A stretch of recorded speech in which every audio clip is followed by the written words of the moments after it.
Welcome to Ass Hat Analysts, the debate game show where the points definitely matter and we take things way too seriously. My name is Josh Johnson, and I'm joined here with my roommates, Nathaniel Jackson. Yo. And Kyle Jennis. Howdy. Stay tuned to find out who truly is the king of pulling random facts and arguments right out of their ass. Welcome to this Friday Simpleton episode. Wow, I can speak English. Apple. Today, we have a very interesting topic, but before we get to that, we're going to go ahead and go through and reveal our guesses for Wednesday's BS episode. So, Kyle, who'd you vote for? I'm sorry. I voted for you. Of course you did. Josh, who'd you vote for? I voted for you. Voted for me. Crap. Well, I voted for Kyle. Dr. Donald Jackson, who'd you vote for? You. Dadgummit. Who was it? Wasn't me. What? It was me. Dude, this is 2 weeks in a row now that I'm like, man, I think I got him. And then it's the other host. I'm like, dude. Because last week it was the epic final battle. And Yeah. I was like, Josh's was way too easy. I was like, it's got to be. And it was me. And it was you. And I was like, I don't know. I'm like, ugh. Man, you guys think that I know that Apollo 11 and 12 both launched in 69? I don't have that memorized. I was on the fence between the two of you, and when you didn't give a lot of specifics other than that, and so I was like, he might be counting on the fact that that's one thing he's always known and it's kind of done. And Yeah. so, and Josh, I should have seen it in Josh because he was very confident about what he would wear. Yeah, I based a lot of that off of music videos from Simple Plan, which now that actually looking at it was mostly active after the year 1999. So You're starting the trend, though. yeah. Wow. Dadgummit. Okay. So, Kyle, real quick, let's go through points. Okay, so that means from the bullshitter episode, Josh gets all three. Yeah. Nate does not get one. No. And I get to keep my one. Yep. So going into Simpleton right now, in first place is Josh with 6 points because he got one from Parlay and 3 from BS. Nate, you still have 3. I have 4. And the guests also have 4 because of Dr. Jackson's clean sweep in the Parlay. Dang. Last place. All right. Well, let's go ahead and hop into this episode. This is going to be a fun one. I picked this topic purely because my father's the guest. I just thought it would be quite ironic and kind of funny. So the topic is, what is the most important thing a parent should teach their child? That can be a characteristic, a personality characteristic. That can be an ideal, a habit. It can be anything that you decide. So, Kyle, what'd you pick? I went with a characteristic or a trait, and I decided to pick creativity. Creativity. It's a good one. Josh? So I was between actually empathy and compassion, but I think after looking into it a little further, compassion is kind of viewed as kind of active empathy or like putting action to empathy itself. So compassion is my answer. Yeah, it's a good one. So I almost went with passion, but I changed it, and instead of doing a characteristic, I'm going with a saying. You get in what you put in. You get out what you put in. That's what it is. You get out what you put in. So You reap what you sow. yes, same thing. Yep. The idea that you only get the rewards that you work for. That makes sense. So who would like to go first? Well, I mean, you pick the topic. Why don't you start things off? All right. So this is going to be hard to defend because you're the one that raised me. You're on the hot seat here, Nate. Yeah, I appreciate that, Josh. So I'm picking this one because of, I guess from personal experience, it is a lesson that I learned a little bit later than I wish I did. A lesson that it's not for lack of you trying to teach it to me, because I remember many, many, many, many times. How many minis? Many minis. Where you would tell me, hey, you're just watching TV. What you doing? Come on. You want to make the basketball team? You got to go out there and practice. You want to start on the soccer team? You got to go out there and practice. Did I do it? Most of the time, no. And now as your son, who is also pursuing a career in the music industry, as you have worked in the music industry for a long time, it is something that I've definitely had to learn that things won't come easy for me just because you were in the music industry. Just because, I have a family that is very talented in music. That doesn't mean I can just ride that wave.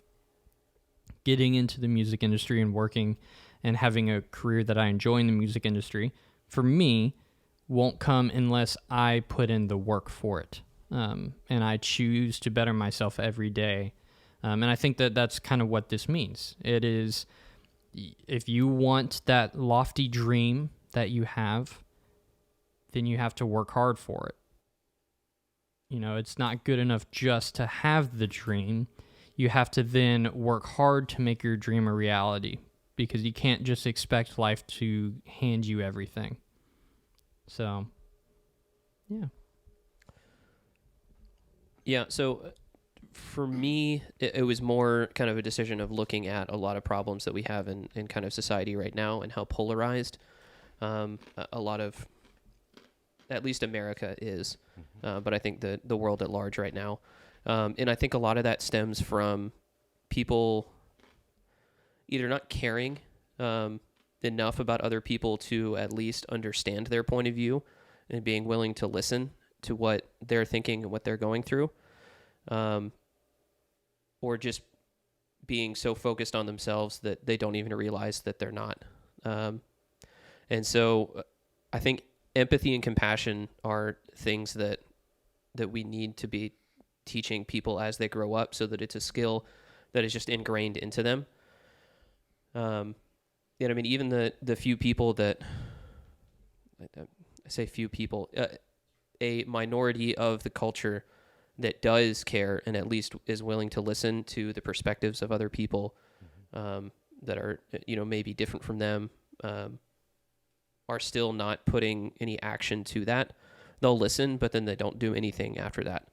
And so I think people are just really self-centered right now and focused on their own lives. And there are times where you do need to kind of, focus on yourself and make sure that, you and I guess your family or the people kind of more immediately around you are taken care of.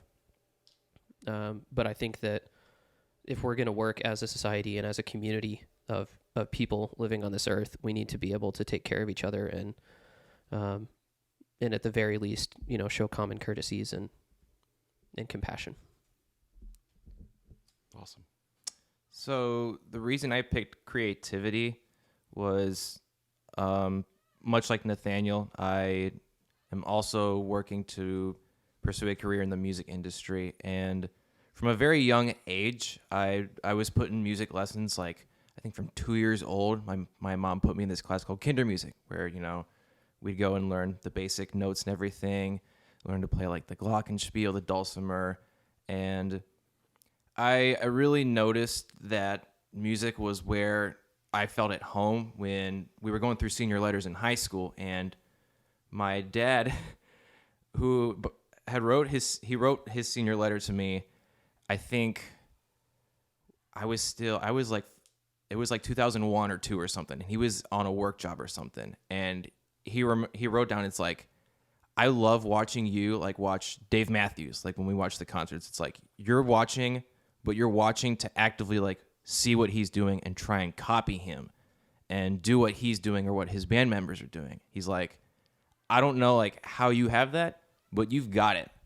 And I hope you go wherever place you want to go with that. It was just so cool. And it's creativity just really allows for a lot of like healthy outlets. You know, there's any form of art you could think of, from painting, drawing, sketching, dance, music, even writing. Like there's, storytelling, all sorts of storytelling, even like photography, where a lot of my friends in college either do it as a hobby or they take it as a hobby and then turn it into like a side job, like a side hustle. Like I have a lot of friends who actually book sessions here and there, like for car shows or for musician photo shoots at shows or whatever, where it's like they actually not only use it to like, hey, this is expressive, but they actually also are able to make somewhat of a living off of it.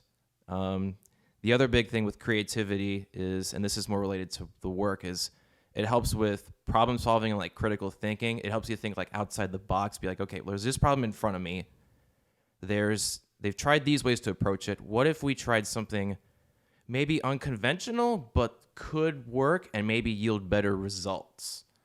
Those were really the big things that I took away from creativity. And a lot of it was from my dad, who does photography just for fun, but he's like extremely invested in it. Like we have photo albums upon photo albums, and it's just because like he loves doing it. It's just fun for him. It's just, he enjoys it so much, and it allows him to do something outside of his work that's just fun for him. And it's like, hey, check out this cool picture I took, check how I balanced the colors or whatever. It's so cool to see people do these different things. Not even just for money, just because it's fun for them. It gives them some cool thing to do in life. And that to me is what I love about creativity. It's people enjoying life in different ways. I'll say, so I obviously all three of these are very important. As someone who definitely identifies as a very creative person, and someone who likes to think that they're compassionate, from personal experience, having just those things doesn't accomplish anything. Just because I'm compassionate doesn't mean that I'm actively going to show that compassion to someone. Just because I'm creative doesn't mean I'm going to use that creativity in a healthy way. So being able to put in and understanding that, okay, I have this other attribute. How do I actually take advantage of that attribute? Well, I put in the work and learn how to apply that to other areas of my life. So for me, as someone who absolutely loves movies and film, and, I can sit around and theorize about all these movie theories. I used to do that with Star Wars when The Force Awakens came out. Oh, the amount of time I spent just theorizing what the next movie was going to be. Who's Snoke? Who's Rey? Who's Rey's parents? That's me being creative. But that didn't serve any purpose. It was me taking time away from, maybe I could have been creative in a way that I, take that creativity and help it talk to friends about it and make a community out of it. How do I take that creativity and maybe use it as inspiration to write my own story or something like that? Like I put no work into it, and it just became hours of me watching YouTube videos and thinking about it. And, it wasn't anything that got anywhere. And by the way, all of the theories I had were wrong. Just putting that out there. So you're saying they subverted your expectations? They did. But it's being creative is great, and everyone needs to have a creative outlet. Reading a book that inherently is creative. You're picturing what you're reading in your head. But if you're not willing to put in the work to that creativity, to allow it to apply to you in a healthy way, then it's creativity wasted. If you're learning and reading all these books about being compassionate and you really feel for someone that you see and maybe even have a small conversation with them, but don't put the work in to maybe use your compassion for that person or that situation to help them take steps in the next place they need to go, and maybe just even going out of your way to spend the extra time. So while I agree with both, I just don't think them by themselves serves a bigger purpose.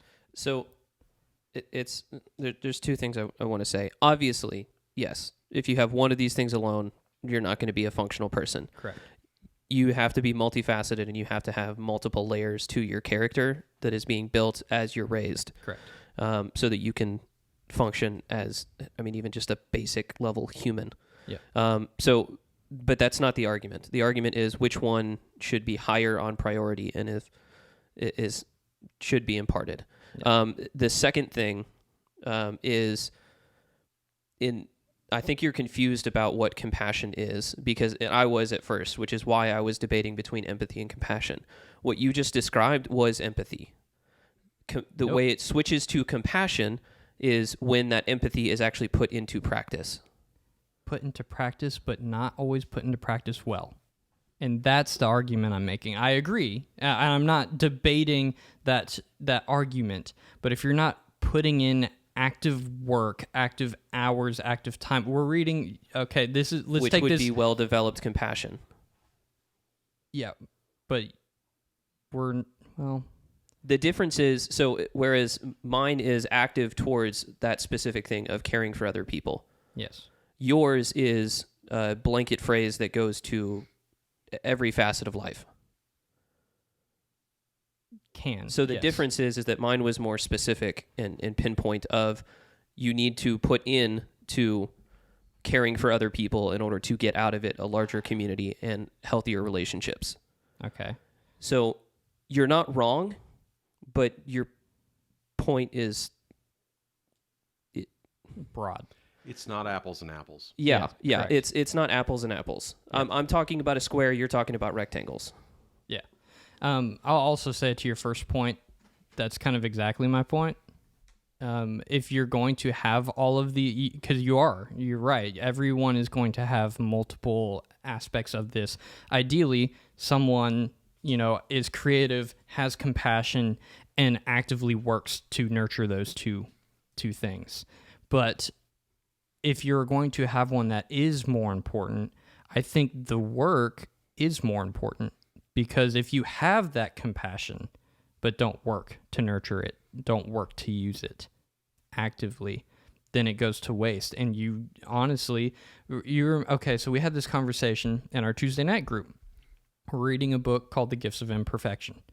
Or no, it's not. It's the Making Room. It's a book about hospitality. And in the book, they actually talk about how you have to practice it, or that hospitality that you try and show someone can actually come across as you demeaning that person. So while I absolutely agree, no one person is going to have only one of these attributes, and that's not what we're talking about. I'm saying I think mine is more important from the standpoint that if you don't have mine, the other two won't be nearly as effective. If you don't understand how to nurture your compassion and how to use your compassion effectively, it can come across as offensive, demeaning. If you are creative but don't know how to use it, you're letting your creativity go to waste. So I wasn't saying that mine is the only one, or I'm just saying that I think mine is more important than yours, because without mine, yours won't work. Because yours has broader implications. It does. I won't deny that it definitely does. Yeah, I would agree that yours has a broader implication. Mm-hmm. Yeah. And I think both of ours were kind of more focused, because I think in order as a parent, sorry, I'm not a parent. If I was a parent trying to impart one of these that I know of, and I'm fairly certain I'm not, if you were to, I think, develop one of these, it would imply what you are saying as well. So I don't because if we're saying that the one thing that a parent should impart into their child as they're raising them is this one thing, then they're going to learn how to implement that. Now, by teaching them to implement that, they're also learning aspects of your answer, which is the, reap what you sow or get out what you put in. But it's using that with this specific application. Well, I would say So, I think- as a young person, I was definitely taught compassion, and I would like to think that I've always been compassionate, but it's not until far later that I've learned that compassion doesn't come across or isn't nearly as effective unless I put the work in. And so I agree, but I don't think you can. I disagree with the idea that if someone is trying to impart compassion as the primary thing, that they will inherently then understand that you have to put work into everything. And I'm not saying that. I'm saying they're learning how to put work into being compassionate. So it uses, again, I guess yours, because it's applying to everything. It's not a kind of straight comparison, but I'm saying, like, if you're teaching somebody creativity and you're raising a child to be creative and a creative thinker, then you are teaching them that they need to nurture that creativity and continue to grow it. Okay. Which would be similar to the stories of your dad telling you to go out. If you want to be a good soccer player, and that's what you're trying to impart to that child, is so that they can grow up to be an athlete and to play soccer, they need to spend time playing soccer. Yeah. In practicing that. So you're not necessarily teaching them to, put time into everything. You are telling them that if you want to be compassionate, you need to practice compassion and you need to spend time doing that. And you will have healthier relationships and you will be more compassionate the more that you practice and exercise that muscle. Okay. Does that make sense? Yes. Okay. Yes. So Yes. So you're not teaching compassion doesn't necessarily teach you to put time into, general studies. Yeah. But you are learning to put time into being compassionate and expressing that. And you will get out of it what you put in. Okay. Yes. I see your I think argument. we're on the same page Yes. as far as what our Yes. points were then. Okay. Yes. I definitely agree with that. If I guess my drawback or just my logic when thinking about that is a very narrow and albeit important, but very narrow thing.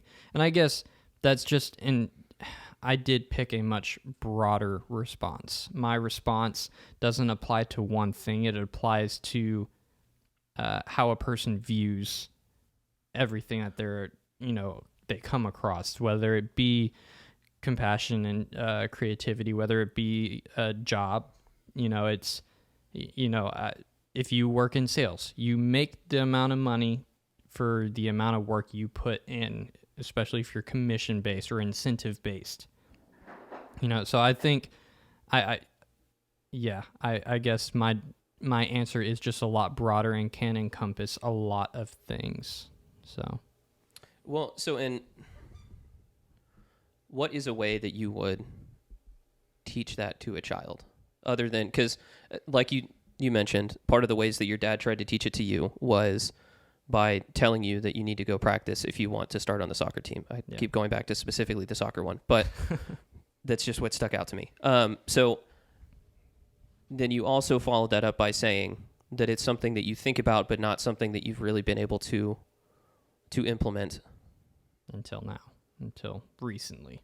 Yeah. Last So 5 or 6 how years of my life. Basically, how could he have done his job better to teach that to you? If you think this is the one thing that needs to be imparted, how could he have done a better job doing that? I'll add to that. So, as apparently a participant in this process, as the parent, No pun intended. yeah. So, in that moment that I'm making a comment, which I thoroughly don't remember, by the way, but do. it's I very it stuck much with do. him apparently. Yeah. Was I teaching or was I telling? Because I think there's a difference. I would agree with you on that. And I again, want to preface this by saying I'm not saying you're a bad parent, but if this is something that he is saying It's is okay. the most important and the one thing, I've had some Then- solid C- days. It's all good. we all have. Yeah. It's a, well, you grade on a curve. D is for Donnie. Yeah. So I hear they get degrees. they do. So the basketball one is actually the one that is most in my mind.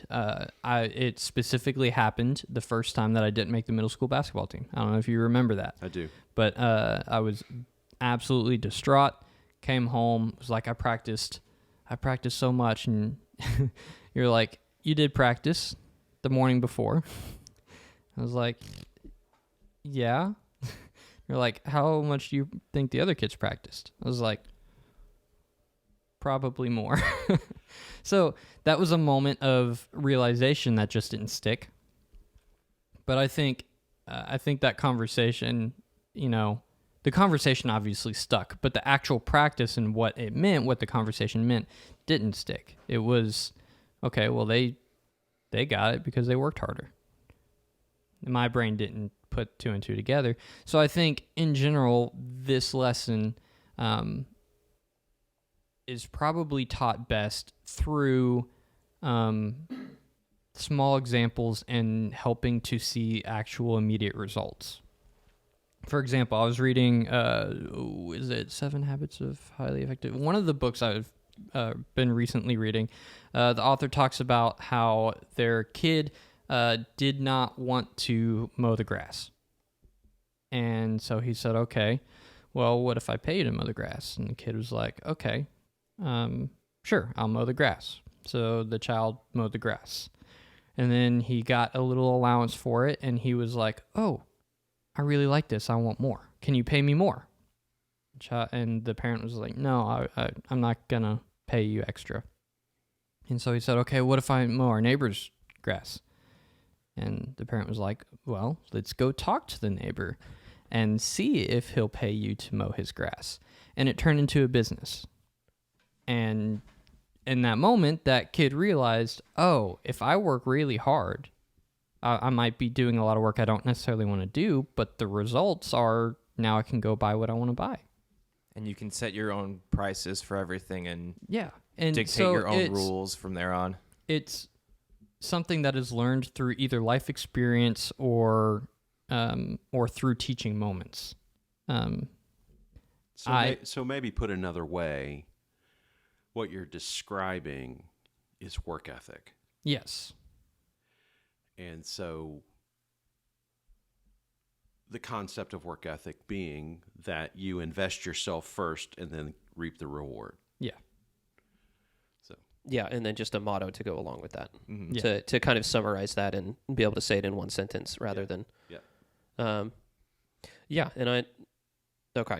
think I get that. And so my original question was, how could that be better taught? And so you said that it's not necessarily taught, but it's learned through life experiences. And the way to teach that is to provide opportunities for that and then point out instances where examples of it are shown. Yes, it is absolutely taught, but it is taught through example. It is not taught through words. That is something that you can't learn just by me saying, hey, if you do this, you'll get this outcome. Well, okay. Am I just going to take your word for it? That's what a child thinks. It's like, okay, you sure? Yeah, kids take things very literally. Yeah, and so, but you get put in that first situation. You get paid to weed the flower beds, and you get paid to mow the grass the first time. And you go, oh, hey, money. And it's up to you whether you decide to learn that lesson.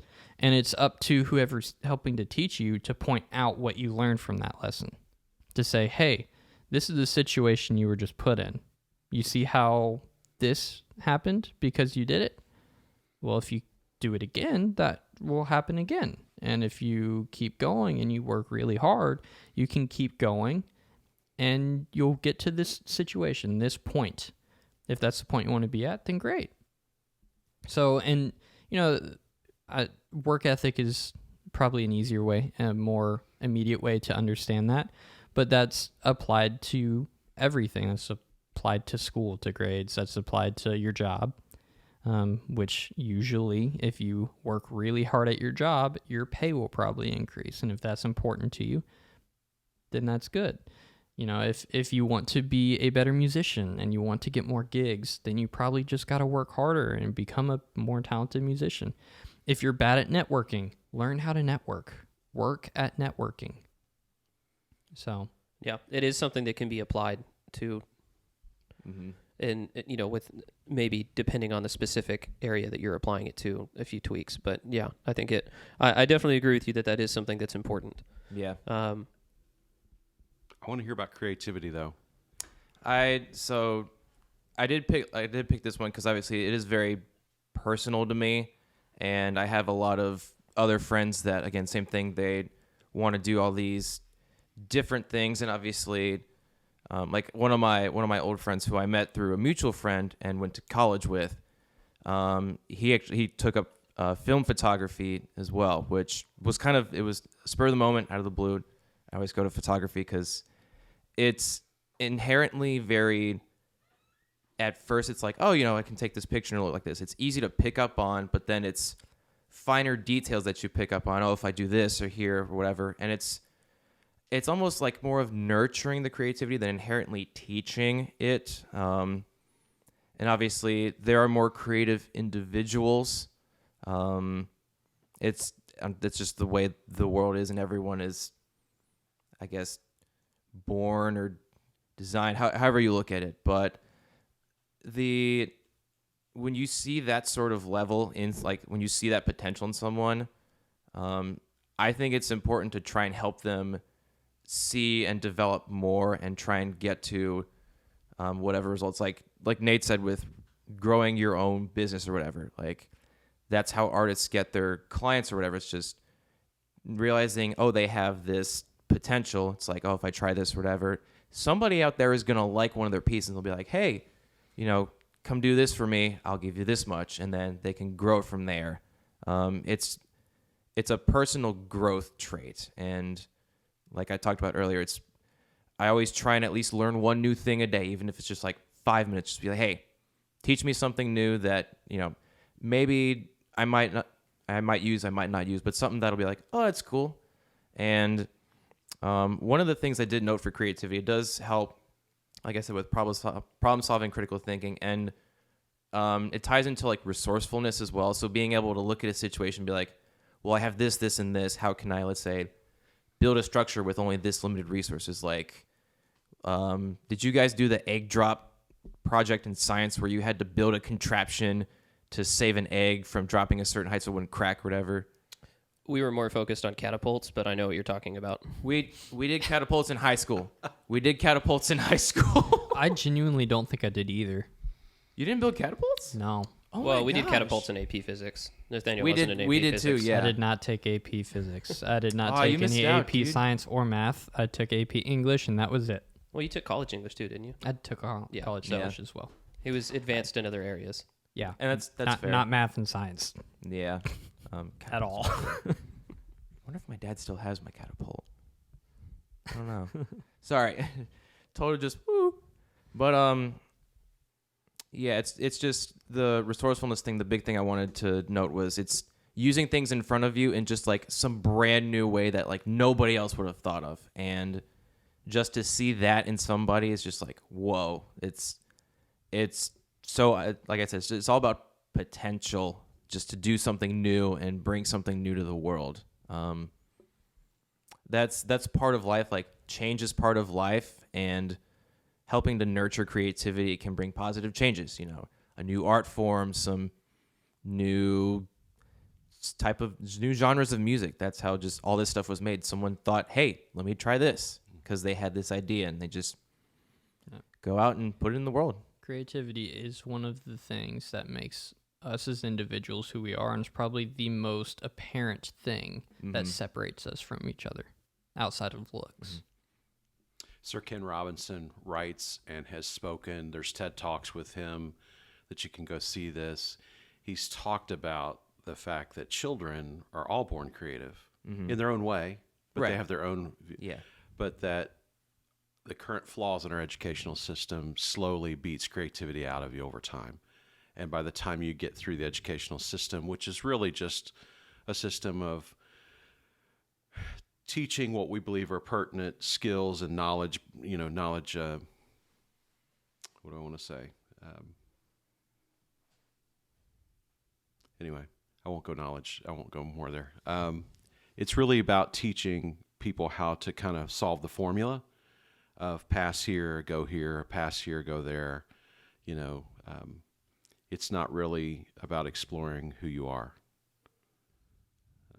trade schools do a better job of that than even Yeah. colleges at this point, and I'm part of the problem because I teach at a university. But that's true. And actually, I had a lot of friends who did do like trade school stuff. Like I had friends who went to school for like auto mechanic stuff or anything like that. Yeah, Nathaniel went to a trade school. No, I Is it- didn't. is it not a trade- That doesn't- Technically, it's not a trade school. Okay. It is I apologize. It is a focused school Yeah. on the arts, but on the entertainment arts. But Okay. it is not technically a trade school by definition. I retract that statement. So it's okay. It does behave a lot more like a trade school, which is why I picked it. But Yeah. Well, the other thing about trade schools too is that like they're equally essential jobs that these kids are being prepared for. You know, like I said, auto mechanics, plumbers. You get like anything that does like hands-on work. It may not seem appealing, but it's incredibly essential to life. And some people like just like my friends who are just like, oh, cars, you know, do this or whatever. It's just like they love the hands-on approach, and for them to have an opportunity for that, it's like, I'm like, dude, if that makes you happy, getting your hands dirty and playing around with that stuff, go for it. I would I would not want to stop someone from pursuing something they love, just because I'm like, well, it's not for me. But Well, and if you figure that out, like we talked about the book this month, right? If you figure it out, you find your flow. exactly, yeah, all circles back. it does. It's a good book. So I'm interested. None of you picked to teach your kids the golden rule. Honesty. I don't know. Your golden rule, which is what, treat others the way you want to be treated. Yeah, Oh. in essence, yeah. Okay. I mean, There's elements Yeah, in yeah. compassion, Yeah, right? There's yeah. elements of that, but yeah. Well, and you could also say there's elements and you get out what you put in, because if Yeah. you put in hatred, you're going to get out hatred. Yep. But yeah, so which is why I was saying it's such a broad, and there's different ways that you can apply that. So even narrowing it down to work ethic is still kind of, but yeah. I feel like also I didn't pick it because, well, my brain didn't jump to it. I was just like, oh, you know, creative, because it made sense. But also like it's just so, to me that was so straightforward. I'm like, that's just what you normally do. Yeah. I just didn't think to like teach it. I'm just like, well, you just do it. I mean, the three things that we picked are personal to us. Mm-hmm. You know, the thing that I picked is something that I have learned recently that is fresh on my mind that I think about a lot. You know, you are a very, very creative and unique person. Yes. So creativity fits you perfectly. Mm-hmm. Josh, I like to think, is a very compassionate person. So it's an easy thing for him to talk about. The number of times that we've said good night and then talked for another hour in the kitchen is that's a testament to that. It's just like we could talk about whatever, and I'll just be like, wow. Yeah, you listen to us vent about work a lot. So Yeah. that is compassion. Yes. I think realistically, at where I am in life, I think I'm very empathetic, but I'm still working on continuing to grow more and more compassionate. And I think part of that is viewing myself in a place where I don't feel like I have anything to give back, and I just need to start doing things like that. But that is something that I learned from. It's really nice having you here for this episode, because while I have learned and had examples of compassion throughout my entire life, I think one of the ones that sticks out to me the most is the things that your family has done for me. And I mean, even simple things like when we were in high school and I first started going to church, my family wasn't involved in the church and I couldn't drive yet. And so your family always picked me up on the way to and dropped me off on the way back. And it was on the way to your house, so it wasn't too far out of the way, but it was a simple thing like that that really made a big impact in my life. So it is something that is very, very personal to me. Yeah. well, and my observation is not a criticism that you didn't pick the golden rule, but think when we're little kids, we talk a lot about the golden rule, Yeah. True. right? But what you're all identifying is that as we get a little older, it is about what we're personally experiencing or what is close to us that seems to be prominent. Yeah. as a parent, as the only parent at the table that we're aware of. Yep. It's definitely not me. Nope. You know, all I think about is the opportunities perhaps that I missed to teach. But that's the nature of parenting. Mm-hmm. You just try to be good enough. You're never perfect. And so that's a reality too. It's a whole different episode for a whole nother day. Yep. Yeah. The treat others the way you want to be treated thing is very interesting because it is very broad too. Uh-huh. And, you know, that saying that and then also teaching, well, this is how you do that. I think that's something that in general in society we don't do well is we teach the idea of something but don't actually teach that something. Like break it down into certain Like parts. we say, well, you know, work hard. Well, how do I work hard? Treat others the way you want to be treated. Well, how do I do that? I want to be treated? How does that mean I treat other people? So, I don't know. We need to get better at teaching and mentoring and being accountable to each other. Mm-hmm.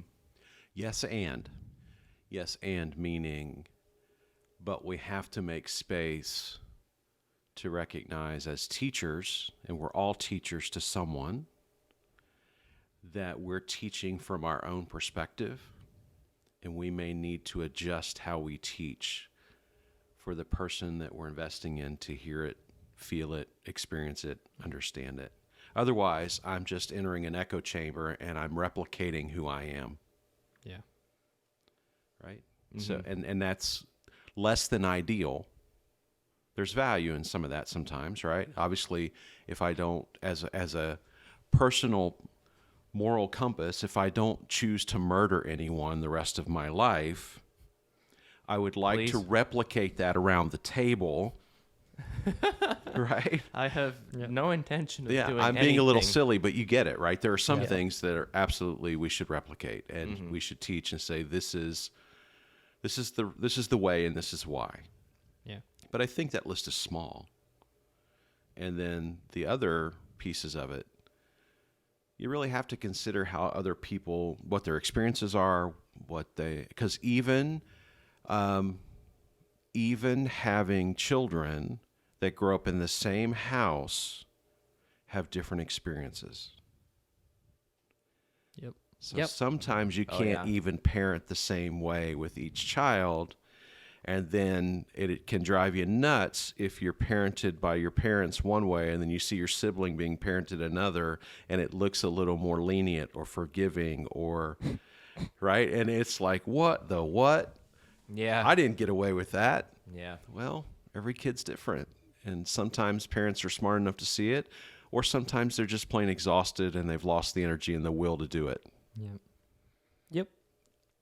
Yep. It's very interesting because my sister and I are very, very, very different. Same with my I brother may or and may me. not have been thinking about you Yeah, too when I yeah. said I mean, that. yeah, Yeah. it makes sense. Yeah. But No, yeah. same with my brother and me. My brother's younger than me by almost 3 years and completely different because like he's much more like my dad in that he was the troublemaker growing up, so my parents had to be harder on him, and I was like, I'm like, what are you doing, man? It's like, I'm like, hello, Yeah. but yes.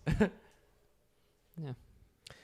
Well, and I do wonder if, so the golden rule is something that is talked about, especially at younger ages and kind of given, but I feel like it's almost more instinctual to act that way. And I don't know if it's something that is taught out of people from examples that they see in the world. Because I think as animals, we are communal creatures and we do try to operate in a way that is functional with some kind of, even if it's a smaller community, some kind of community. And so I think in order to do that, you have to be able to kind of, treat people the way that you would want to be treated. And so I think it's more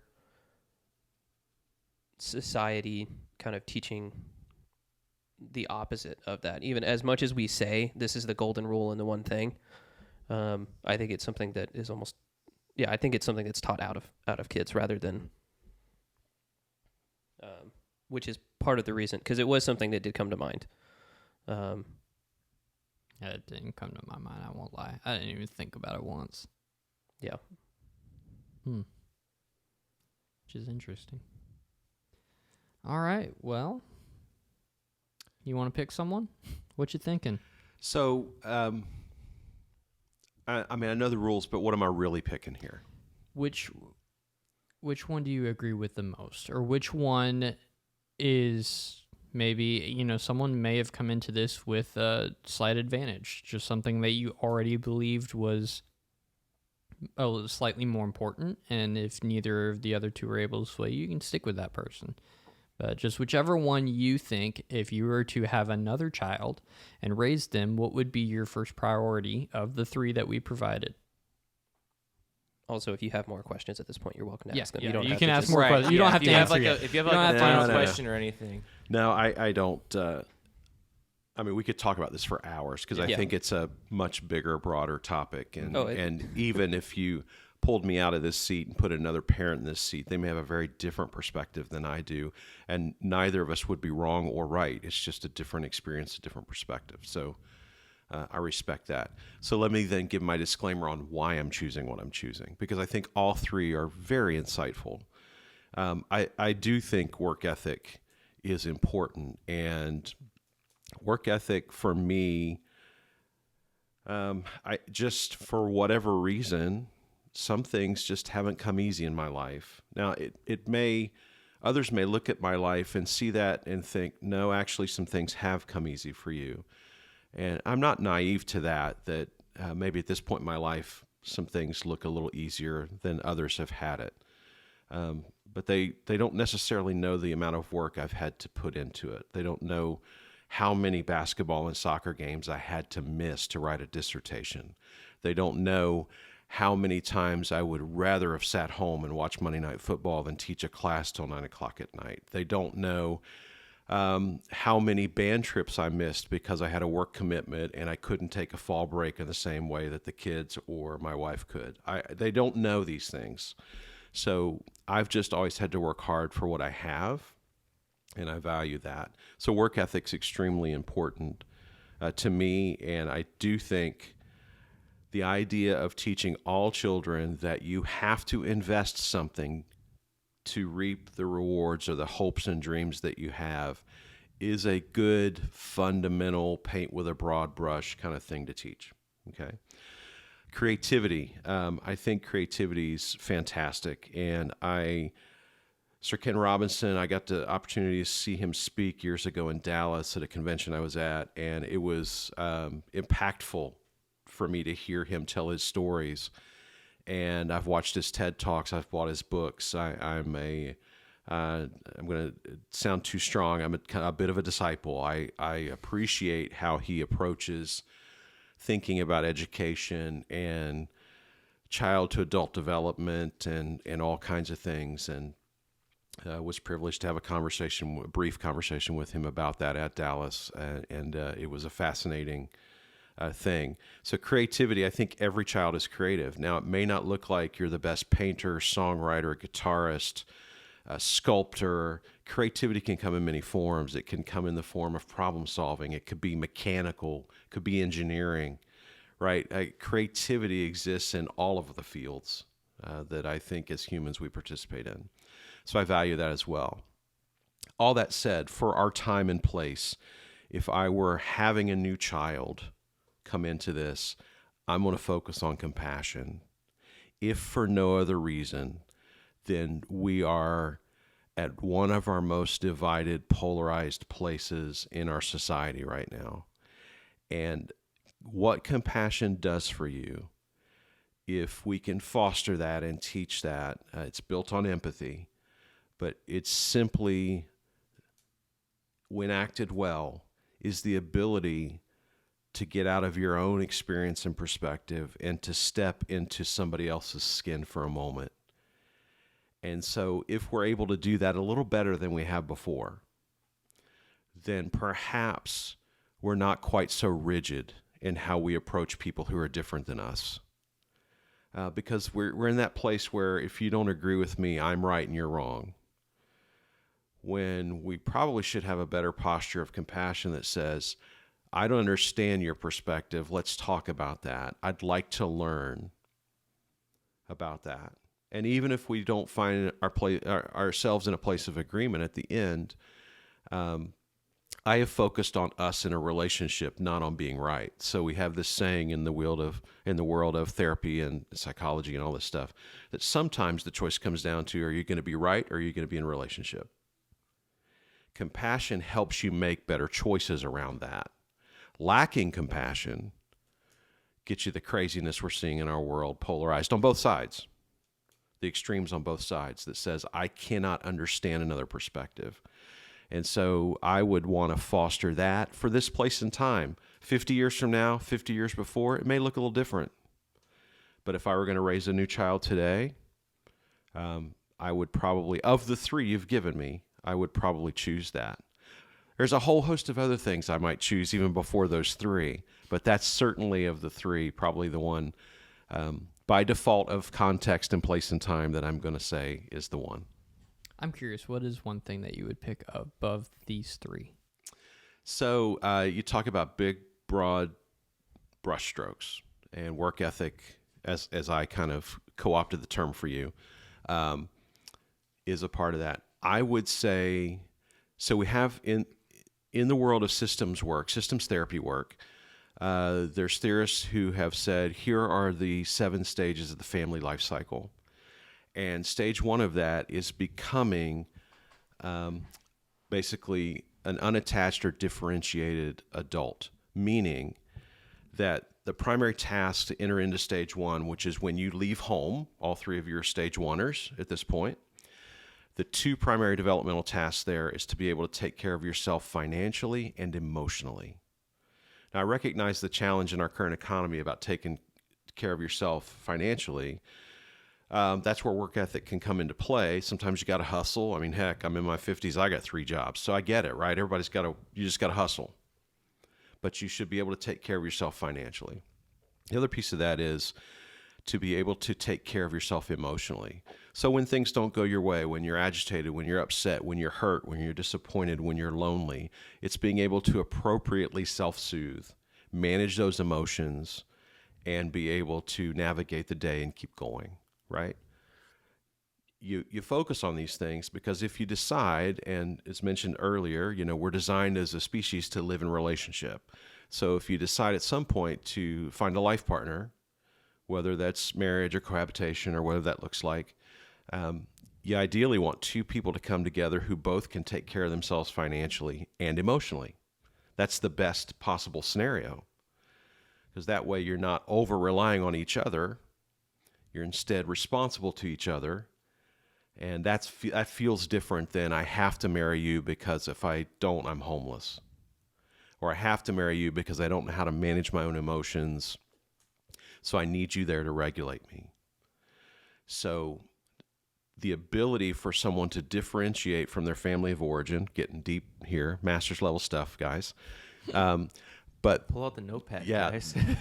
the ability to differentiate from your family of origin, saying, this is my family, I love my family, all the good and bad and the ugly of my family, because every family puts the fun in dysfunctional, right? And so just, this is where I came from, but this is who I am.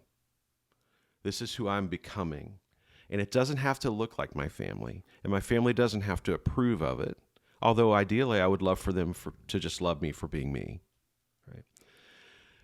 That's that piece. So for every parent who may listen to this at some point, take it from a parent that did it okay but didn't do it as well as he would have liked, would like a do-over or two.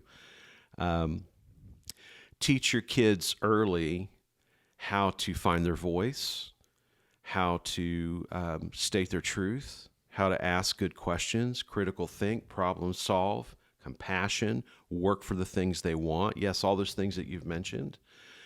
But remember, as a parent, your job is to not create a friend. It's ultimately to help stand up a differentiated adult ready to take on the world.